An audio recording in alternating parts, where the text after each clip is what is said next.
Tony et Sarah retournent à ce livre mystérieux, dans le confort de la pièce leur servant de chambre. Ayant apporté un gros pot thermos de café et 3 tasses, sucre et lait, qu'ils installent au milieu de la petite table carrée, ils sont fin prêts à dévorer le plus d'informations possible. Ils examinent les schémas de la Terre plate et de la Terre creuse. Même si cette carte manque de détails, des crevasses et passages semblent concorder. Plusieurs pages sont écrites en latin, mais la plupart sont en français et en anglais. Y avait-il plusieurs auteurs à différents moments ou était-ce un collectif de chercheurs?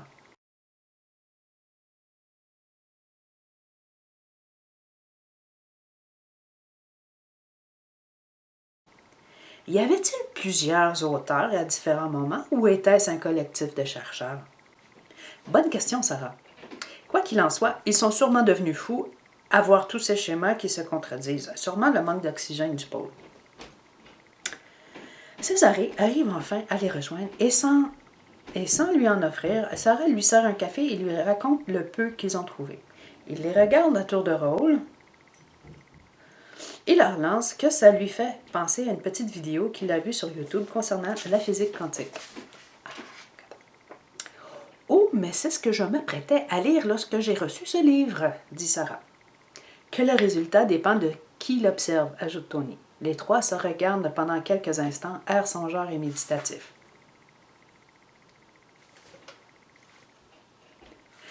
Sarah est la première à briser ce silence. Pensez-vous qu'il nous sera possible d'observer ce phénomène? On pourra toujours tenter l'expérience, j'imagine, dit Tony. Ça voudrait presque dire que soit on ne perçoit pas tout à fait la dimension de notre monde, soit nous vivons dans un monde holographique, ajoute Césarée. Ils se remettent à la lecture et un passage dit que ce qui est au-dessus est comme ce qui en... Ils se remettent à la lecture et un passage dit que ce qui est au-dessus est comme ce qui est en dessous. Sarah sourit en disant « Chouette, il y a en plus un univers parallèle. » Ça fait rien de compliqué, ça. Les deux autres éclatent de rire, mais tous sont conscients que tout ce qui est dans ce livre risque d'avoir un plus grand sens majeur qu'ils ne s'imaginent. Au réveil, les 4 personnes qui font le voyage par avion viennent les rejoindre. Ceux qui font le voyage en bateau sont partis à la marina et les voyageurs sur terrain sont déjà en route. Je me présente, Jack. Voici Kina, Bob et Mike. Malgré son air timide, Kina a un regard étincelant ainsi qu'un doux sourire enfantin. Non, là, je fais peur, mais en tout cas, vous voyez l'idée. Ses cheveux châtains clairs, coupés courts, laissent la beauté de son teint à peine voilé illuminer sa personnalité. L'homme qui a pris la parole, Jack, de grande stature et cheveux attachés vers l'arrière, a un air de philosophe spirituel à ses débuts. En revanche, Bob est plus petit et trapu, le crâne rasé et veston de cuir. Quant à Mike, il est de grandeur moyenne, cheveux ras foncés, avec une barbe de 2 jours. Enchanté, je suis votre pilote Tony, mon copilote Césarée et notre équipière Sarah. Chacun n'a qu'un petit bagage avec des effets essentiels. Bas, sous-vêtements, brosse à dents et des vêtements high-tech, chauds, ne prenant pas beaucoup d'espace de rangement puisque la majorité des gens ont l'habitude de séjours nordiques. Sarah s'inquiète de ne pas avoir les bons vêtements.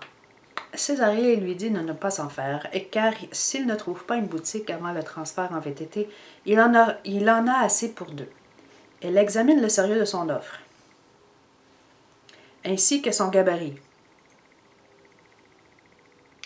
Il semble sincère malgré que ses pantalons risquent d'être un peu serrés et les chandails grands comme elle les aime. Elle finit par avoir un teint rosé car ses pensées ont bifurqué sur les yeux verts pétillants et ses lèvres appétissantes. Elle se secoue intérieurement pour revenir à la réalité. Elle le remercie seulement. Merci. Tout se passe bien. Ils jasent entre eux pendant que Sarah continue de scruter le livre, en lançant des regards vers Césarée de temps en temps. Il se mêle bien à la conversation. Puisqu'elle a un peu de misère à déchiffrer certains mots, il lui arrive de lire à voix haute par moments. Complètement dans sa bulle, elle en oublie presque la présence des autres passagers. Une phrase capte l'attention de tous. Ceux du dessous ou du centre ont la connaissance. Notre monde est leur enfer et on comprend vite pourquoi. Des spéculations, des théories de toutes sortes, des suggestions sont développées par les passagers. La conversation est alimentée et bien partie, surtout entre Mike et Bob. Pendant que Tony se concentre sur le vol, Césarée se retourne vers Sarah avec une pointe de surprise dans ses yeux. Cette dernière croit lire dans ses pensées. « Nous sommes un mauvais virus pour notre terre. » Ayant longé le Chili et préparant une manœuvre en direction de l'Argentine, un garde de tour entre en contact avec Tony. Mais puisque ce dernier ne parle pas portugais, il sort son plus beau joual québécois en exagérant son accent italien. Tous les passagers le regardent d'un drôle d'air. Il leur dit en fermant son micro « J'ai un mauvais pressentiment. » Plus personne n'a envie de rire, car il se doute bien que les grandes puissances de ce monde feront tout pour les arrêter et même les anéantir s'il le faut. Les gardes ont tenté à plusieurs reprises d'être en contact avec leur avion et Tony, se laissant guider par son instinct et son intuition, fait un détour vers la mer. « Ça ne va pas plutôt éveiller les soupçons ?» demande Sarah. « Peut-être, mais je tiens à rester vivant, pas vous ?» réplique Tony. Sur ce, il pèse sur un bouton qui est à côté du tableau de bord. Kina ayant perçu ce geste, demande au copilote de quoi il s'agit si l'avion devient furtif. Césarée répond. C'est tout comme, car c'est un signal de détresse envoyé. C'est tout comme, c'est comme un signal de détresse envoyé aux endroits stratégiques les plus proches d'ici. Il s'agit de notre point de destination ainsi que le bateau. Le premier pour nous aider à nous camoufler des radars, le second pour qu'il soit mis en garde. Vous êtes mieux organisé que je ne le croyais, commente Mike. Tony reçoit un bip en guise de réponse provenant du bateau et un message vocal d'un des points stratégiques dont tous les passagers pouvaient entendre. « Nous avons reçu votre requête. Attachez vos ceintures, la lune est pleine. » Mais qu'est-ce que ça veut dire, ce charabia? Demande Jack. C'est pour nous dire qu'ils sont en plein contrôle de la situation ainsi que de l'avion. Je n'ai plus les commandes, sauf en cas extrême d'urgence. Seules les femmes sont anxieuses et émerveillées à la fois. On se croirait dans un James Bond, lance Kina tout excitée. En effet, ajoute Sarah, plus ou moins rassurée. En changeant la trajectoire, l'avion a quelques soubresauts. Sans rien de grave, ils peuvent voir le bateau de l'autre équipage poursuivi par des petits bateaux de patrouille. Avançant plus vite, l'avion a une bonne avance sur le bateau, mais malgré la distance, les deux pilotes peuvent percevoir un problème. Il y a trop de petits bateaux autour. Une lumière verte, une fusée d'alerte s'envole du bateau de l'équipe et une grosse boule de feu apparaît sur l'eau.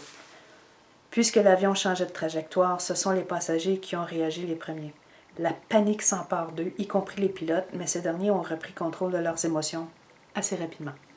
« On ne craint rien pour le moment, » dit Tony de sa voix forte, pour enterrer les questions des passagers. « Nous sommes en mode furtif et notre tour est en contrôle de notre avion et de leur radar. » Kina a un malaise, mais est toujours consciente.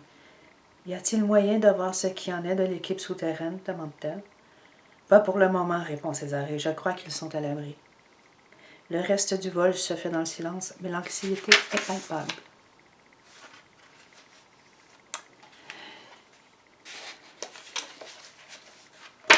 Et voici, pour le moment, ça va être ça. À suivre.